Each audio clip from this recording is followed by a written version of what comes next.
Shalom sahabat Lexio Divina yang dikasihi Tuhan Yesus Kristus. Kita akan berbicara pada hari ini PUSH, yaitu singkatan dari Pray Until Something Happen.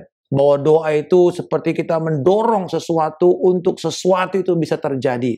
Perumpamaan dari Yesus yang langsung berkata tentang berdoa dalam sikap yang benar dan pengharapan yang benar dari Lukas pasal yang ke-18 ayat yang pertama sampai dengan ke-8. Di dalam ayat 1, Yesus langsung memberikan tujuan daripada perumpamaan itu. Mereka, murid-murid, harus selalu berdoa dengan tidak jemu-jemu. Jadi di sini bertekun, tidak menyerah sampai doa itu mendapatkan jawaban.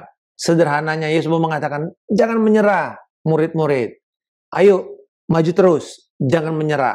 Dan dikatakan di situ ada dua figur. Yang pertama adalah hakim. Hakim ini dikatakan hakim yang tidak peduli orang, bahkan tidak takut sama Tuhan. Hakim ini adalah seorang manusia yang bisa melakukan apa saja kecuali satu, keadilan. Padahal dia adalah seorang hakim yang biasanya menjadi suara keadilan, pengharapan terhadap keadilan. Yang kedua, janda. Janda ini adalah orang yang sangat rentan, kelompok masyarakat Yahudi yang sangat rentan tidak punya pembelaan. Kita lihat seperti Naomi ketika pulang dari Moab, sudah seperti orang yang jatuh miskin, tidak ada pembelaan.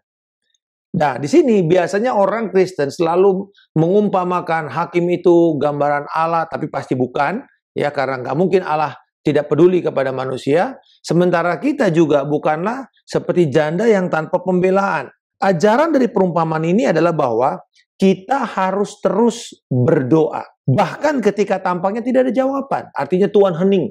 Karena Tuhan pasti tidak seperti hakim yang tidak adil itu. Tuhan adalah Allah yang pengasih, baik, dan murah hati. Selama berabad-abad, orang percaya itu terus bergumul tentang keheningan Tuhan dan konteks dengan doa mereka. Bila Tuhan hening, apakah Tuhan mendengar doa atau tidak? Apakah Tuhan menjawab? Tetapi di dalam ayat 7 dan 8, Yesus jelas sekali mengatakan, tidakkah Allah akan membenarkan orang-orang pilihannya yang siang malam berseru kepadanya? Dan adakah ia mengulur-ulur waktu sebelum menolong mereka? Aku berkata kepadamu, ia akan segera membenarkan mereka. Perkataan segera di sini sering disalahartikan orang, karena berpikir segera itu ya langsung. Bagaimana kita menjelaskan bahwa ternyata sangat cepat itu tidak sama dengan segera, immediate. Jadi yang satu itu sangat cepat itu swiftly, sedangkan segera itu immediate. Nah, Tuhan tidak mengatakan di dalam ayat ini dengan kata nuansa immediate. Idenya adalah ini, ketika Tuhan bertindak, itu udah sangat cepat. Jadi yang pertama kita mesti tunggu apa? Kapan Tuhan bertindak? Karena kalau Tuhan bertindak, langsung, cepat sekali. Sementara kita berpikir segera itu, saya minta, langsung jawab. Nah, itu kayak seperti jin, saudara. Kita minta, langsung dapat jawaban. Gosok-gosok sedikit doanya dengan teknik-teknik tertentu, dapat jawaban doa. Tuhan bilang enggak. Yang menjadi pertimbangan adalah apa? Waktu Tuhan. Tuhan tidak berlambat-lambat. Tuhan tidak lalai menepati janjinya. Sekalipun ada orang yang berpikir Tuhan itu lalai dan tidak menepati janjinya. Yang Yesus mau ajarkan dalam perumpamaan ini adalah apa? Kepastian tindakan cepat itu datang dalam hidup kita. Satu contoh, 2 Korintus 12 ayat yang ke-7 sampai 9, Paulus berdoa. Dia berdoa kepada Tuhan 3 kali untuk mencabut duri dalam dagingnya ini. Kadang-kadang dibilang seperti utusan iblis, duri dalam dagingnya ini. 3 kali dia bersyafaat. Penuh gairah, penuh semangat. Dia berdoa terus-menerus berkelanjutan. Apakah dia berpikir bahwa pengulangannya ini karena ada kecacatan dalam imannya? Jangan-jangan dia berpikir, aduh sorry ini Tuhan ya, aku kembali lagi nih. Yang pertama tadi dia berdoa, Tuhan cabut duri dalam daging. Terus belum terjawab. Terus dia datang lagi yang kedua, Tuhan maaf ya Tuhan, yang mungkin tadi doanya kurang sempurna. Maafkan aku atas ketidakpercayaanku Tuhan. Lalu dia doa lagi. Kali ini doaku akan lebih baik dan pasti dijawab dengan segera. Tapi kemudian belum dijawab lagi. Dia datang lagi, oh Tuhan mungkin tadi ada sesuatu yang nggak beres dalam hati saya sehingga saya berdoa lagi. Apakah itu? Bukan. Tidak satu pun dari konsep seperti itu. Tapi itu yang berkembang banyak di dalam orang percaya. Akhir-akhir ini tentang ketika jawaban doa itu belum datang. Akhirnya apa yang Tuhan jawab? Tuhan jawab lebih baik. Tuhan merespon, Rasul Paulus akan mengatakan apa? Cukuplah kasih karuniaku kepadamu. Dan di situ Paulus mengatakan, di dalam kelemahan, kuasamu semakin nyata. Sahabat Lexio Divina, Saat-saat untuk berdoa itu penting. Saat-saat ketika tragedi datang, ketika kesulitan, masa kritis, keuangan kita mungkin makin lama makin menipis. Tuhan tahu sebelum kita meminta. Dan Tuhan mendengar kita. Dan kita tahu juga bahwa Dia menjawab. Jadi semuanya kan jelas ya. Kita tahu Tuhan mendengar. Kita tahu Tuhan tahu sebelum kita minta. Kita tahu Tuhan pasti menjawab doa daripada orang-orang pilihannya. Nah, pertanyaannya yang menjadi tuduhan kepada Tuhan apa? Ketika Dia hening, ketika Dia diam. Yang pertama, banyak orang sering mengatakan, kalau Tuhan diam, jawabannya pasti no. Belum tentu. Ada beberapa opsi kalau Tuhan hening. Yang pertama, pasti Tuhan mengatakan tidak dengan penuh kasih. Jadi seringkali ya, mungkin permintaan yang kita sampaikan ke Tuhan itu salah. Atau mungkin permintaannya bagus, tetapi Tuhan mau ada cara yang lebih baik daripada yang kita pikir. Maunya Paulus, durinya dicabut. Maunya Tuhan apa? Durinya tetap ada, tetapi kasih karunia Tuhan makin nyata. Sehingga kemampuan, mujizat, kekuasaan Allah lebih hebat daripada pada waktu misalnya duri itu dicabut. Itu sebabnya Paulus berkata, kasih karunia itu tidak sia-sia. Aku bekerja lebih keras lagi. Itu karena dia tahu. Oh ya udah, duri masih ada, tetapi kasih karunia melimpah, saya akan bekerja lebih keras lagi. Keheningan juga kadang-kadang berarti Tuhan memiliki jawaban yang lebih baik daripada yang kita impikan atau yang kita minta. Jadi bayangkan kalau misalnya nanti Tuhan bilang gini, ini loh, ini yang kamu minta ya. Terus ini yang saya kasih. Saya pernah ngalamin itu. Saya minta, terus kemudian gak dijawab. Nangis 1 minggu saya nangis. Nangis. Saya bilang, kenapa Tuhan gak dijawab? Kenapa? 1 minggu saya nangis kayak anak kecil. Tetapi ketika Tuhan menjawab itu, kemudian, beberapa tahun kemudian. Waktu kemudian saya ke flashback, saya bilang, aduh malu ya saya. Nah itu saudara. Seringkali kita jadi malu sendiri. Tapi Tuhan juga nggak nuduh kita. Dia diam aja. Dia seperti nggak berbicara. Tapi bukan berarti tidak dijawab.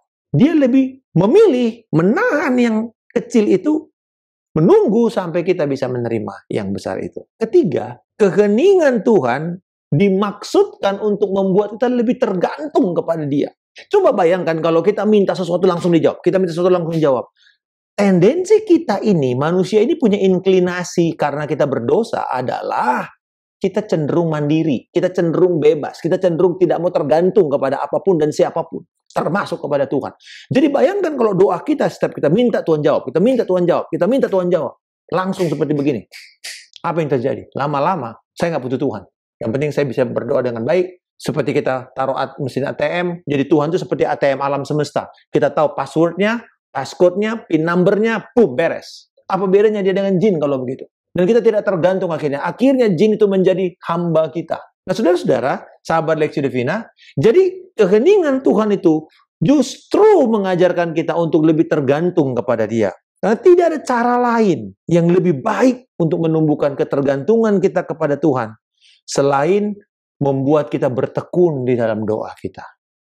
Bertekun. Mungkin bayangkan bila sahabat sedang berdoa untuk orang tuamu diselamatkan. Ada yang menunggu 20 tahun. Ada yang menunggu sampai hampir di ujung nyawanya meninggal. Baru Tuhan jawab. Nah yang keempat, bahwa keheningan merupakan penundaan untuk memungkinkan doa kita itu menjadi doa yang dewasa. Doa kita itu diasah. Roh kita itu makin lama makin sensitif untuk melihat kebaikan Tuhan dan menjadi peka kepada kemuliaan Tuhan. Pertanyaan penutup Yesus, adakah iman di muka bumi ini? Jadi Yesus mengatakan bahwa doa terus-menerus sampai Dia datang. Bukan hanya bukti iman, tetapi sarana membangun iman sampai Yesus datang kembali. Jadi Allah bukan seperti hakim yang tidak adil itu. Dia Allah yang adil, Dia Allah yang baik, Dia Allah yang segera dengan cepat menjawab pada waktunya. Tetapi kita bukan janda tanpa nama. Tetapi kita adalah anak yang khusus. Allah menuliskan, Dia memanggil kita dengan nama kita di dalam kandungan ibu kita. Tuhan tahu nama kita masing-masing. Tuhan tahu rencana dan kehendaknya kepada kita. Karena kita adalah orang-orang pilihan. Jadi Allah senang untuk menjawab doa kita dengan cepat sampai Dia datang. Bila hari ini kita seperti merasa Tuhan belum menjawab doa kita, lihat 4 kemungkinan. Bisa saja Tuhan mengatakan, anakku tidak. Jangan. Jangan minta yang itu. Karena ada yang lebih baik. Yang kedua, yang lebih besar. Yang lebih mulia. Yang ketiga, kita diajar untuk bergantung kepada Dia. Yang keempat, bisa saja hari ini keheningan itu masih sedang terjadi. Karena Dia ingin mengasah doa kita menjadi doa yang dewasa. Bagi sahabat yang sudah lama dalam Tuhan, kita tahu makin lama telinga kita dipertajam, diasah. Dan cara mengasahnya adalah memerlukan waktu. Bapa di surga, kami bersyukur. Pada waktu kami bertekun, kami diajar bertekun di dalam doa. Dan seringkali kami harus menunggu, menanti. Dan kami tahu Bapa, Engkau adalah Bapa yang adil, Bapa yang segera menjawab pada waktu sudah memang waktunya dijawab. Tapi bila saat ini kami sedang menunggu, kami sedang mengalami keheningan, kami bertobat bila kami ngotot dan akhirnya menjadi pahit meninggalkan Tuhan. Tolong kami kembali kepada Engkau dan bersandar, bergantung kepada Engkau Tuhan. Dan bahkan kami juga menjadi dewasa di dalam doa-doa kami. Sehingga nama Tuhan Yesus dipermuliakan. Haleluya. Amin. Salam kemenangan. Saya Pendeta Markus Simanjuntak.